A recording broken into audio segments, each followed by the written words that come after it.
If you want to understand why colon cancer is now being diagnosed in people in their 20s and 30s, when it used to be rare before age 50, don't look at genetics. Look at what's on their plate and what's missing from it.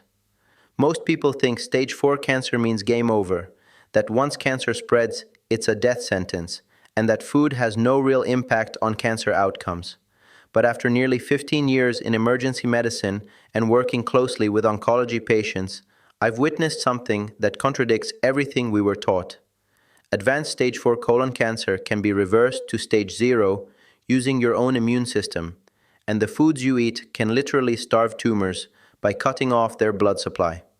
A cancer without blood vessels cannot grow larger than the tip of a ballpoint pen, but give that tumor a blood supply, and it explodes to 16,000 times its original size in just 14 days.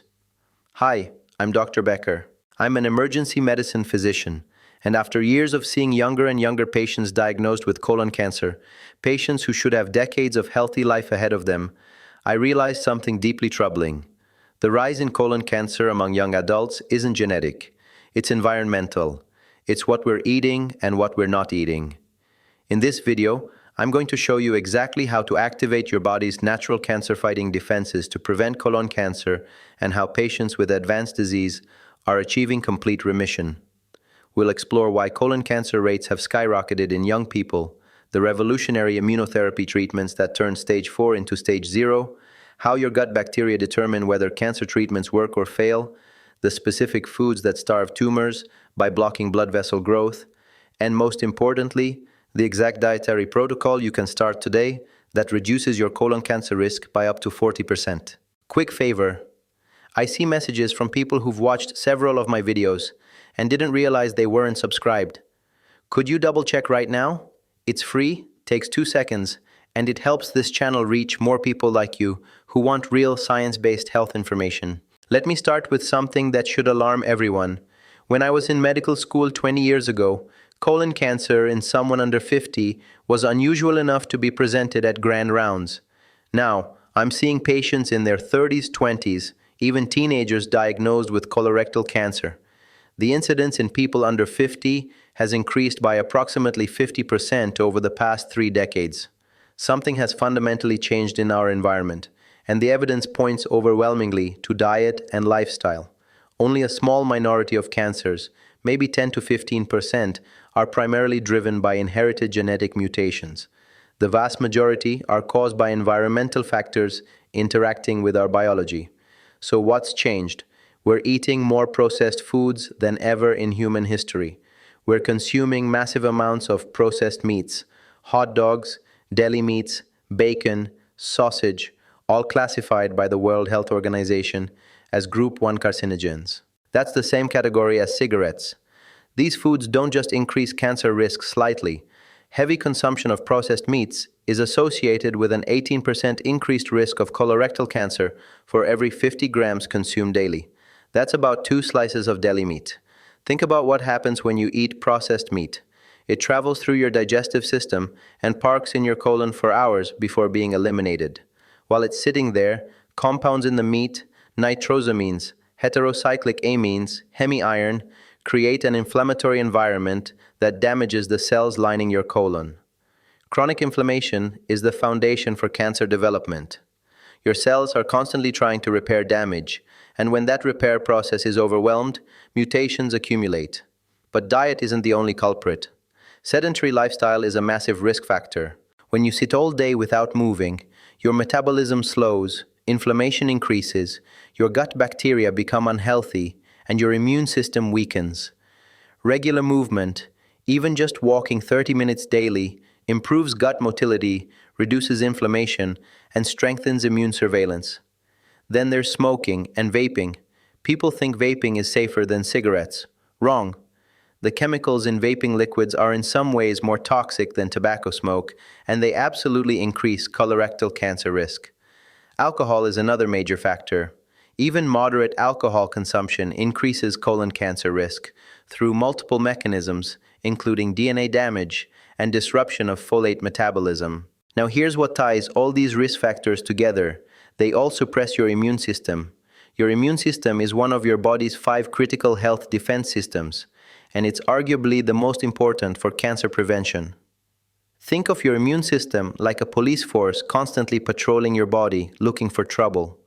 You have specialized immune cells called natural killer cells, and T cells that are essentially elite soldiers, trained to identify and destroy abnormal cells, including cancer cells. Right now, as you're watching this, you have microscopic clusters of cancer cells forming in your body. This is normal. With 40 trillion cells constantly dividing, copy errors happen. Some of those errors create cells that are technically cancerous, but your immune system finds them and eliminates them before they become dangerous.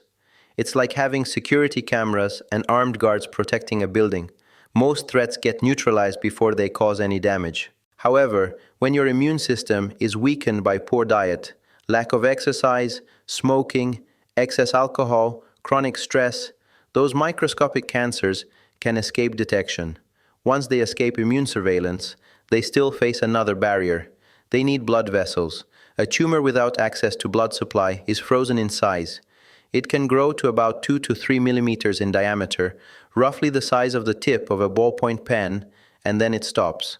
No oxygen, no nutrients, no growth. Your body naturally tries to prevent blood vessels from reaching tumors through a process called anti-angiogenesis. Angiogenesis simply means the growth of new blood vessels. Your body tightly regulates this because you need just the right amount. Too few blood vessels and tissues die from lack of oxygen. Too many blood vessels, and you get problems like diabetic blindness, where excessive vessel growth in the eye causes vision loss. Think of blood vessel growth like maintaining a lawn at the perfect height. Not too long, not too short, just right. That's the Goldilocks zone your body maintains. But here's what makes cancer so dangerous. Cancer cells can hijack your angiogenesis system. They release growth factors, proteins that act like fertilizer, stimulating new blood vessels to grow directly into the tumor. The moment those blood vessels connect, everything changes. Research has measured this precisely. In laboratory studies, when blood vessels are prevented from ever reaching a microscopic tumor, it remains harmless indefinitely. But when blood vessels are allowed to penetrate that tumor, it grows 16,000 times larger in approximately 2 weeks. That's explosive, exponential growth fueled by access to oxygen and nutrients. Now, understanding these mechanisms is critical because it reveals exactly where we can intervene, but that's only part of the picture. The most exciting development in cancer treatment in the past decade is immunotherapy, and it's revolutionizing how we treat colon cancer. Immunotherapy doesn't kill cancer cells directly like chemotherapy does. Instead, it activates your own immune system to attack cancer. Cancer cells are clever. They develop ways to hide from your immune system, like wearing an invisibility cloak. They express proteins on their surface that essentially tell immune cells, "I'm normal, don't attack me." These proteins are called checkpoints. Immunotherapy drugs, specifically checkpoint inhibitors, strip away that cloak. They block the checkpoint proteins, exposing the cancer cells, so your immune system can recognize and destroy them. The results can be nothing short of remarkable. Patients with stage 4 colon cancer, meaning the cancer has spread to distant organs, can achieve complete remission. Stage 4 to stage 0, not everyone responds, and that's a major focus of current research, but when it works, it's transformative. One of the most widely used checkpoint inhibitors is pembrolizumab, marketed as Keytruda. There are others like nivolumab and ipilimumab. These drugs are given as infusions, typically every 3 weeks. They can be used alone or combined with chemotherapy, depending on the specific cancer characteristics. Now here's where it gets interesting. Not all colon cancers respond to immunotherapy. Your oncologist will test your tumor tissue for specific markers that predict response. One key marker is called microsatellite instability, or MSI. Tumors with high microsatellite instability, abbreviated MSIH, are much more likely to respond to checkpoint inhibitors. This is because MSIH tumors have lots of mutations, making them more recognizable to the immune system once the checkpoint blockade is removed. Another marker is PD-L1 expression. PD-L1 is one of those checkpoint proteins I mentioned. If your tumor expresses high levels of PD-L1, checkpoint inhibitors that target this protein are more likely to work. If you or someone you know is diagnosed with colon cancer, you should absolutely ask your doctor whether your tumor has been tested for MSI status and PD-L1 expression. These tests determine eligibility for immunotherapy, which could be life-saving. The second mechanism is even more important for understanding how to support cancer treatment with nutrition. In 2017, groundbreaking research from the Gustave Roussy Cancer Center in France studied 200 cancer patients receiving immunotherapy. Some patients had remarkable responses. Their tumors shrank or disappeared completely. Other patients didn't respond at all. The researchers wanted to know why. They analyzed every variable they could think of: genetics, age, tumor type, prior treatments. The only significant difference between responders and non-responders was the composition of their gut bacteria. Specifically, patients who responded to immunotherapy had high levels of a bacteria called Akkermansia mucinifila. Patients without Akkermansia didn't respond. This was published in the journal Science, and it fundamentally changed how we think about cancer treatment.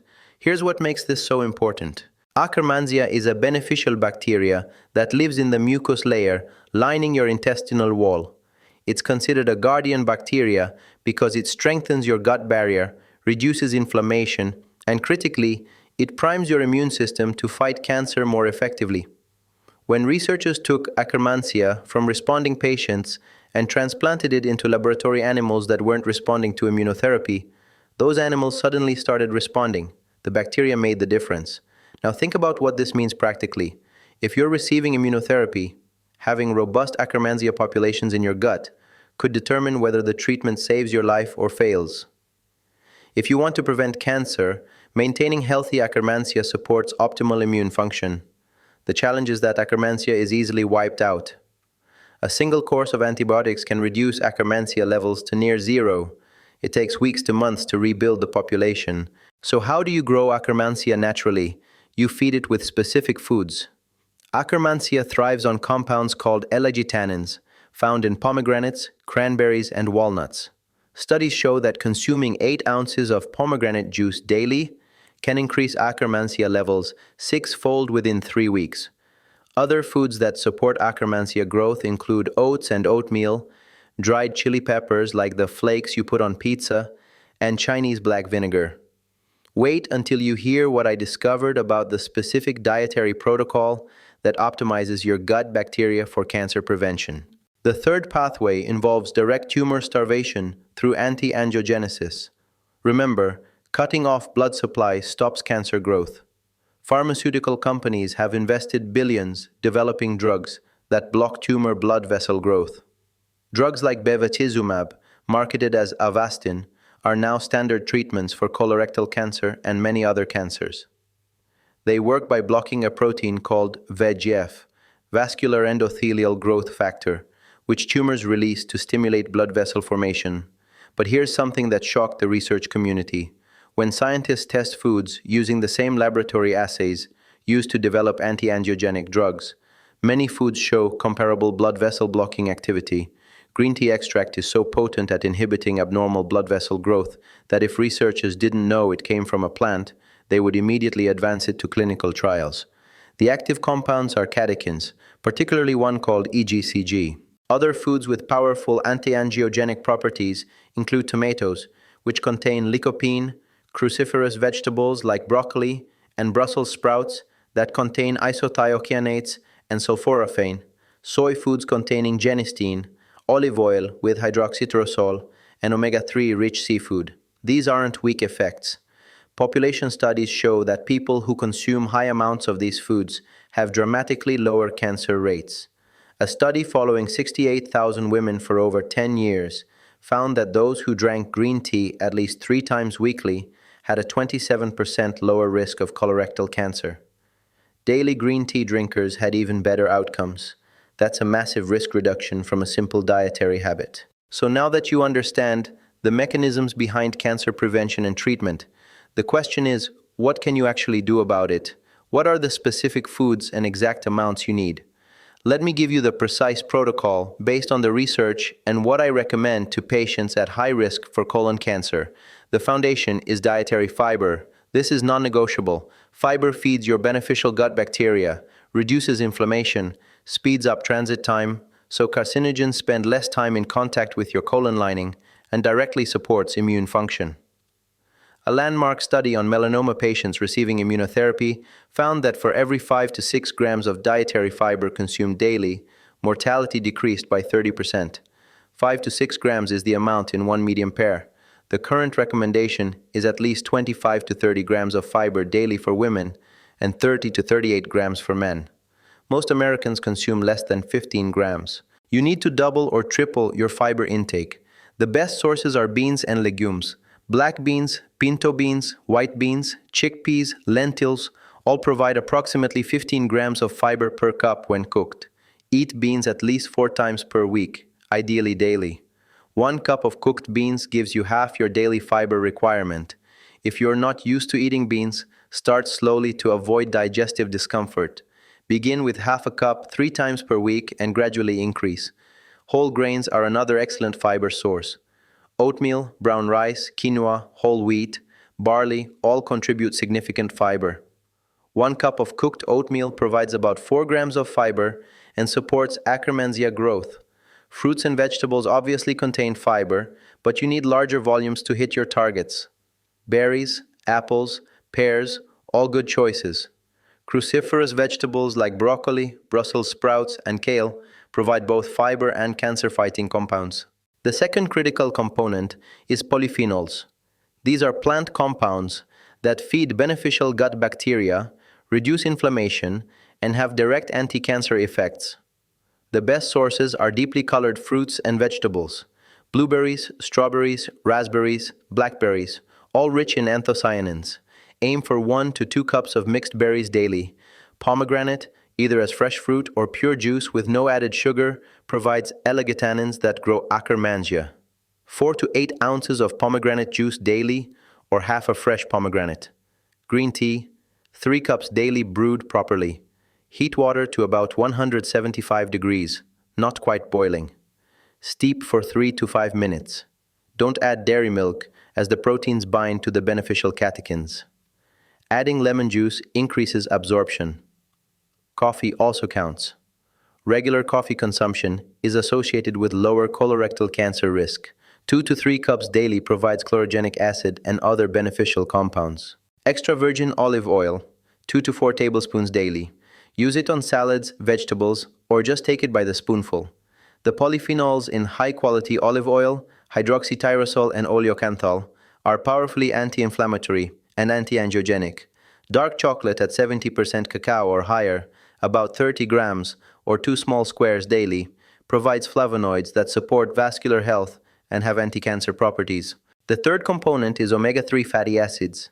We used to think you could only get meaningful amounts from salmon and fatty fish, but research shows that even whitefish like cod and halibut and shellfish like shrimp, mussels, and clams contain beneficial omega-3s. These fats are anti-inflammatory and anti-angiogenic. Aim for at least 3 servings of seafood per week. A serving is about 4 ounces cooked. If you're vegetarian or vegan, focus on ground flaxseed, 2 to 4 tablespoons daily, chia seeds, walnuts, and consider an algae-based omega-3 supplement that provides EPA and DHA directly. The fourth component is cruciferous vegetables, and here's a critical detail most people miss. Broccoli sprouts are exponentially more powerful than mature broccoli. The 3 to 4 day-old seedlings contain 100 times more sulforaphane than fully grown broccoli. Sulforaphane activates your body's detoxification systems and has direct anti-cancer effects. A small handful of broccoli sprouts, about a quarter cup, 3 to 4 times per week, provides more benefit than eating pounds of mature broccoli. You can buy sprouts at many grocery stores or grow them yourself in a jar in 4 days. If you can't find sprouts, eat regular broccoli but focus on the stems, which have twice the sulforaphane as the florets. Lightly steam for 3 to 4 minutes to maximize bioavailability. Never boil as it destroys sulforaphane. The fifth component is soy foods. There's persistent misinformation that soy is dangerous because of phytoestrogens. This is completely wrong. The phytoestrogens in soy, primarily genistein, actually block human estrogen receptors and have protective effects against hormone-related cancers. genistein, is also one of the most potent anti-angiogenic compounds ever tested, blocking tumor blood vessel growth by over 70% in experimental models. Population studies consistently show that high soy consumption is associated with lower cancer rates. Aim for 2 to 3 servings of whole soy foods per week. Tofu, tempeh, edamame, unsweetened soy milk, all excellent choices. Avoid highly processed soy protein isolates. Stick with whole food forms. Now here are my pro tips from 15 years of clinical practice for maximizing these protective effects. Timing matters. Your gut bacteria and immune system are most active at night while you sleep. Consume your fiber-rich foods and polyphenols throughout the day, so nutrients are available when these systems are doing their heavy lifting. Don't eat large meals within 3 hours of bedtime, as active digestion interferes with cellular repair and immune surveillance. Consistency beats intensity. Eating a cup of beans once a week doesn't help. Eating half a cup of beans 6 days a week transforms your gut microbiome. Same with green tea, berries, all of it. Daily consistency creates sustained activation of protective pathways. Preparation methods dramatically affect nutrient availability. Tomatoes should be cooked because heat releases lycopene. Raw tomatoes provide minimal lycopene. Tomato sauce, paste, and roasted tomatoes are ideal. Add olive oil when cooking tomatoes because lycopene is fat-soluble. Cruciferous vegetables should be lightly steamed or eaten raw. Overcooking destroys sulforaphane. With green tea, water temperature and steeping time matter. Too hot and you destroy catechins. Too cool and you don't extract them. 175 degrees for 3 to 5 minutes is optimal. Variety creates synergy. Don't just eat blueberries. Rotate between blueberries, strawberries, raspberries, blackberries. Each contains different anthocyanins that work together. Don't just eat black beans.